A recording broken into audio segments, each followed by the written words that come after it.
My name is Jang Jaswal, and I'm blessed to be here today. I'm blessed to be live, and I owe everything to these ladies. She's Gloria, my donor's wife, and she's Zara, my donor's daughter. So I had a heart and a kidney transplant, and my donor's whose name is Jose Ceja. Uh, I owe my life to him. How did this come about? What was the problem? Why were you in need of a donor? A donor for what? I had, over a period of time, I was suffering from cardiac problems. I had a lot of heart attacks, and there were a lot of interventions done, like I had open bypass surgery, I had stents implanted, and I had LVAD, left ventricle device, put in me. I had renal failure, and I was on dialysis for a long time, and I couldn't have made it. And at that stage, my doctor told me that the only thing which can keep me alive is a transplant. And then they found a proper match, and my donor, he was 52 years old. His name is Jose Ceja, and he donated his organs posthumously. Like when he passed away, the family decided to donate the organs. What organs did you need? I needed a heart and a kidney, both. It was due to the generosity of these ladies. They made the decision to donate, and I got these organs, and ever since I received the organs, my life totally changed. Even now, see, every day is better than the previous day. I've been improving a lot, and I'm very much independent now. At one stage, I couldn't even walk or eat.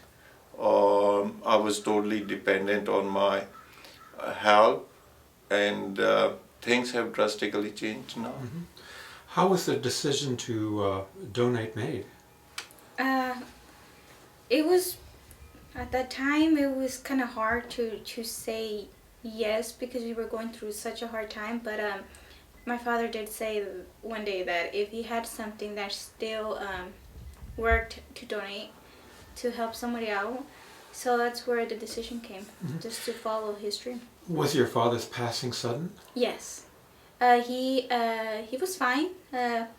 One morning because he lived with me, one morning I went to go drop off my son at school, and he was outside in the garage, and he was sitting down on a chair, and I told him, Dad, I'll be back, and he lifted up his head, and he looked like he was sleeping, which it was weird because he would never fall asleep in the garage. So when he lifted his head, I was holding my 2-month-old baby, and he would call her Mama, and he said, okay, Mama, I'll be back. But when he said that, it didn't come out right, and that's when I noticed that side of his face was kind of down, and he was drooling from the side of his mouth. And I asked him, are you okay? And he said, yeah, why? And I said, because we're drooling. And he said, oh. And I tell him, yeah, your face, it looks like it's half of it, it's like down. And I took him on, let's go inside. And I took him in, and as soon as he got up, well, he tried getting up, he couldn't. And half of his body was not responding. And whatever way I tried getting him inside. And I thought it was me. I thought it was maybe I was looking or panicking. And I started calling my mom, my sister, and everybody just came, and I called 911, and they came for him. And after that, pretty much everything happened so fast. We were from Visalia, so he was there in Visalia Hospital. They said they couldn't do nothing for him there, so they transferred him in helicopter to Fresno. As soon as he got there, my mom was able to communicate with him through his hand. My mom would ask him questions and he would squeeze and say, hey, my mom asked him, do you know what happened to you, and do you understand? And he said yes. He was squeezing her hand, and by the night, my mom kept asking him questions and he never responded. My dad had gotten a stroke, and when he got to the hospital, they noticed he was bleeding from the head as well. And from there, everything just went worse, and he never responded. Did the operation on him anyways, just hoping he would respond. But they did tell us that they kind of knew at the moment everything was kind of bad, because they would do a lot of tests on him, like feeling, touch, to see if he would have any type of response, and he would not respond at all. They did like with his eyes, the light. They did like poke him on his hand, on his feet, and he would not respond at all. They still did the operation though.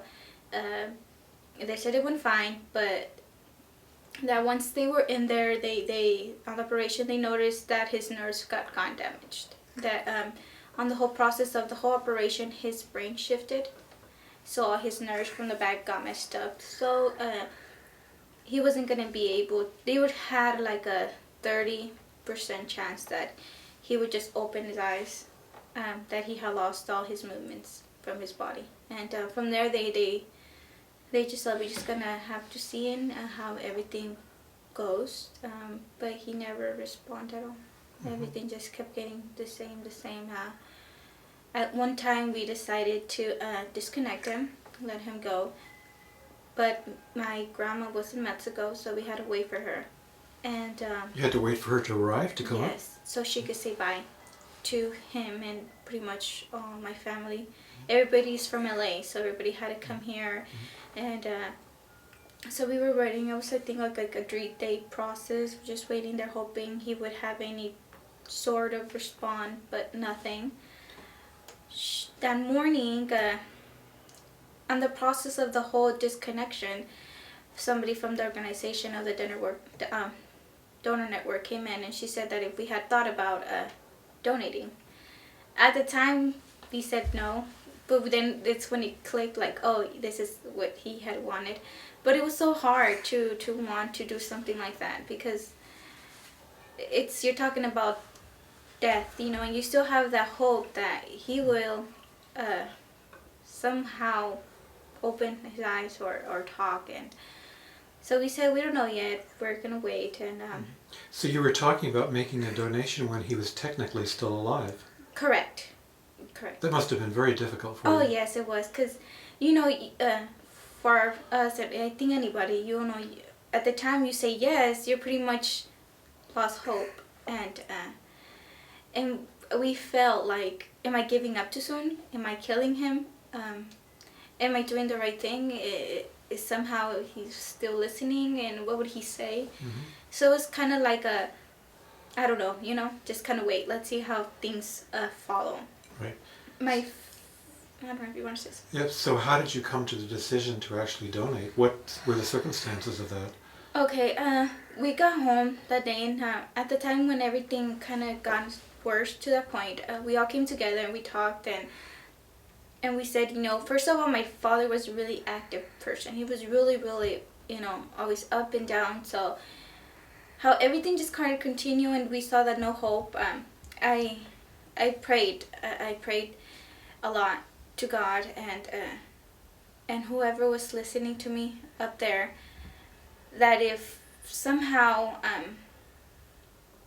my father wanted to leave, I guess, or I guess just kind of to make that decision easier, because all my father's family came and started saying, you guys are giving up too soon. Why are you guys going to disconnect him? Wait, leave him like that. And I told them, how are we going to leave him like that? My dad was a person who was always up and down, walking and doing stuff, and how is he going to feel if he opens his eyes and notice himself in a bed? That's not a life I guess anybody would want. And I wouldn't want my father like that. So everybody started arguing, and a family going against each other, and I prayed a lot. And I don't know if it was that, or I guess just God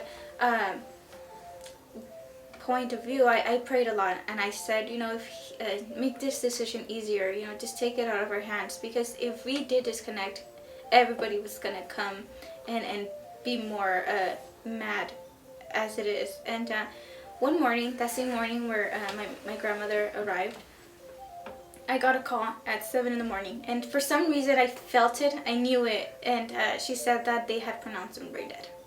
So that morning I called my uncle and I told him that I had received that phone call from the hospital and that they had pronounced him brain dead. Everybody was already on their way from LA to Fresno, and as soon as I gave him that call, everybody started calling in and saying we had killed him, we had given up too soon, that we had something to do with it, and I said no. It was the doctors had said it. So we got to the hospital that morning, and they did a family gathering meeting, and they explained again what was the procedure and what they did, and that they had pronounced him brain dead, but that they were going to redo the test to make sure everything was fine, because they still haven't legally pronounced him on his death certificate. So so then they did the test again as we were talking on the meeting, and they confirmed that he had passed away. And that's where the donor network person came in, and she said that now that he was legally pronounced dead, that what had we thought about it. And my dad's side of family just walked up and said no, we're not going to donate. But the decision was made from his kids, so we said yes, and they walked up and left, and that's where the whole signing papers and everything came, and we decided to go for it because it was hard. It was hard to say yes, even though he wanted it, because you're kind of realizing, that's the last thing, he's legally dead, and it was hard. It was really hard. Mm-hmm. So Jang, how did you find out that you had a donor? I didn't, because doctors don't disclose whose organs they are getting. All I was put on a waiting list, and I was waiting here for like good 2 months, and then all of a sudden I get a call from my hospital. My coordinator, she calls me and she goes, "We have found organs for you." And I had to report within like couple of hours to my hospital. That's what I was told, and I just went over there and waited anxiously. I had double kind of feelings, dual feelings. One side, I was kind of excited to undergo the transplant, and the other thing was I was really, really thinking about the person who would be donating me heart and kidney, the person who has passed away. And in my mind, I was praying for this person and this person's soul all the time. At that time, I haven't known where it was coming from, who it was, how old the person is, whether it's a he or she, because doctors don't disclose anything. Were you given any odds? What were your chances of surviving this surgery? It was very serious. It was a heart and kidney transplant. Actually, with advancement in medical sciences, the outcome is pretty good. It's about 90% chances of success in a heart transplant surgery these days. Mm-hmm. And being both heart and kidney, I would say like about 85% chances mm-hmm. of coming out good. Right. So you were put under and you felt that your chances of recovery would be pretty good. What was your first memory on recovering? On recovering, I was chanting mantras at that time. I was saying some Indian prayers. Why were you doing this? I really don't know. It was just coming to me. I have never prayed in my life, and I have never chanted mantras, though. And you weren't particularly religious before, were you? No, I was not, and I was kind of deadly against all these religious things, and I wasn't open to this. So were you surprised yourself that you were I chanting? I was surprised, and everybody around me, my family, my friends, they were very, very surprised what was going on. At one stage, I guess they were thinking that if I have lost my mind or something during the surgery. Right. So what was your recovery like? Our recovery was very, very good. It was better than it was expected, and it took a little time for my kidneys to start functioning. It took like good 5-6 days before it started being operational. But overall, my recovery has been very good. After like I started walking the very next day of my surgery, and and slowly it became better day by day. When did you first find out about who your donor was and who his family was? When did you meet his family? It was like about 4 months after my transplant. I wrote a letter to at that time I didn't know whom I was writing to. I just wrote a letter to my donor family, and the procedure is the donor organization whom these people talked to at the time of donation. That organization know where the organs are coming from. Nobody else knows except for doctors in this organization. So I handed the letter to the organization, and that organization's representative delivered the letter to them, my donor family, Zara and Gloria.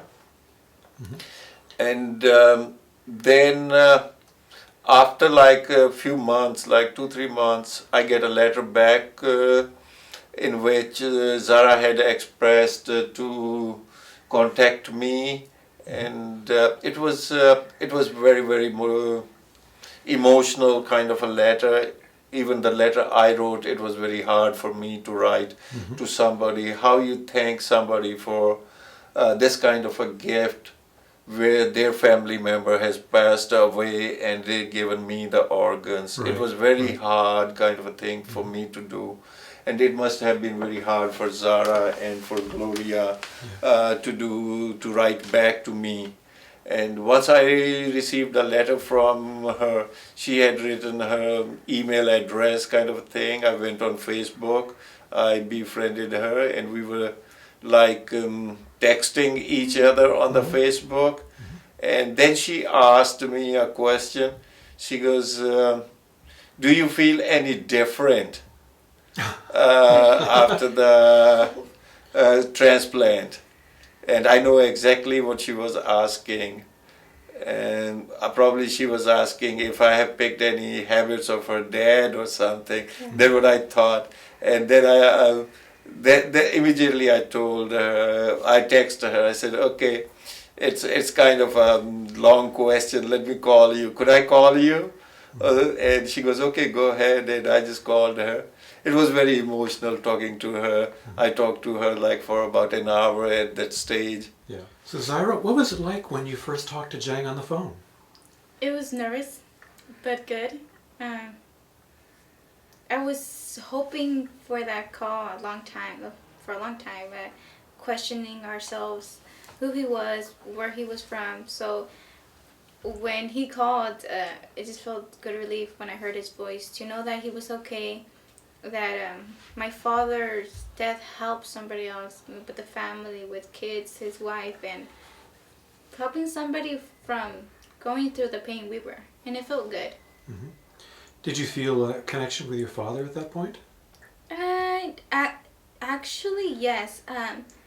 Before the whole donation, at night I couldn't sleep, just wondering and questioning, with a lot of questions, and at the time I felt it was good. I felt it was really good to know.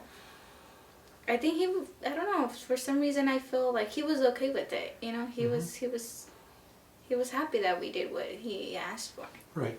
How did his wife feel about it? How did your mother feel about it? You want to ask her now? How did she feel? When he called, or the donation? When he called. Dice que qué pensaste tú cuando él habló. Pues me sentía, como dice, como a gusto saber que había alguien, él está vivo pues, en otra persona. She said she felt good knowing that he was still alive in somebody else. Mm-hmm. So she felt that some positive had come of this. Yes, knowing that somebody else, some part of him still lives. Mm-hmm. And do you recall your first meeting with Jang? Yes, it was nice. Our first time we met, our whole way here, we were just nervous, excited. Finally we're gonna meet him. After how many months, and it felt good. How many people from the family were there when you met Jang? It was me, my husband, my kids, and my mom. Right. Were you all in agreement that this was the right thing to do? Yes. Yes. Since I think right away after the whole procedure, we wanted to meet him, of course, but we couldn't. We had to wait, and we didn't even know if he wanted to meet us, So it took a while. So when we finally got the okay, it was incredible. It was really nice. We were. Yeah. And Jang, how did it feel to meet your donor's family? The first time I met them, I had a very, very mixed emotions. One part of me was scared somehow to face them, and the other part, I was very excited at the same time. And the thing was, it was very hard. How you meet, what you say to a family like who had lost their member, and you got the organs from that person. So I had very, very mixed emotions. I didn't know how to say even hello to them, or how to say even thank you. How you thank a person for that kind of gift of life you get from them. Because right before the surgery, I think you'd given up on life, hadn't you? Totally, like about a month or 2 months before, there was no hope, and I started thinking on the lines. I started hoping that I was so miserable that it would be over, and even doctors have given me a few weeks to live at that stage. And I've already prepared for my last rites. I've talked to my family and everything. It seems to me that after your surgery, you in the recovery room you were chanting, and I understand now you exercise regularly. You were a completely different person. How has your life changed? It has changed from all the angles. I have changed physically, of course. I have changed. I'm totally I couldn't do anything, as I earlier told you. I'm altogether independent now, and I feel very, very confident. I go to gym, I exercise, I walk for 5 miles a day, and I guess I'm not in a better shape physically than a person of my age, and this experience or transplant has changed me psychologically too. My thinking, my outlook, my perspective has totally changed. The thing is, with the transplant, or the stage I was in before the transplant, I have learned how to appreciate life. I don't take anything for granted. With every beat of my heart, every moment, I'm thankful to, I don't know who, there's somebody upstairs. So I'm really, really thankful for everything, even one step I take. Before my transplant, I couldn't walk. I couldn't walk at all. I couldn't get up off the chair. So I appreciate these little things in life now, and that makes me feel very, very good. Okay. Zaira, how does that make you feel, hearing what Jang just said? Happy that he's okay, that his life changed for the better, and that my father somehow still lives in him and helped him out a lot. Can we see a picture of your dad? And this is your dad with your mother. Yes. Okay. He looked like he was a pretty healthy man. Yes. What do you remember most about your dad? His laugh, his jokes. He would always make jokes out of everything. He was the type of person he went to a party and the party was quiet, everybody was like on their own. He would just make everybody just come together and dance and sing, and he wasn't afraid of what people kind of laughed at him or what they thought of him. He just kind of did it, and that's what I missed about him. And your mother, how does she feel about your father and how he has helped someone else have a better life as a result? Dice que usted que siente saber que le ayudó a alguien más, pero pues siéndose él. Bien. She Me feels, siento... Dale. she feels good. Okay, you have another picture of your dad by himself? Yes. Ya ve que la decisión Yes, de él de straight. ayudar a alguien. Okay. Any closing words from anyone here? I think just if you're planning on donating, and are scared, just it's a scary procedure, I guess, to go through, but it's worth it. Pues ya ve que fue decisión de él. It was worth everything, I guess, knowing you help somebody else, and maybe you might say no, that there's a lot of myths and a lot of stuff people believe in, but what happened if that person was your son, your kid that needed that transplant? And I think it's okay to do it. Yeah. Do you feel that Jang is part of your family now? Oh yes, I do. So that's what I wanted to ask yes, you people. How does it feel like your dad's heart beating in my body? How does it make you Honestly, feel? I see him. I know he's not my father, but I see him like another part of my father. I feel Right. like I could talk to him about anything, and it feels good knowing I can still kind of somehow know he's listening to me and him. Good, good. Can we see your picture of your dad again? Okay.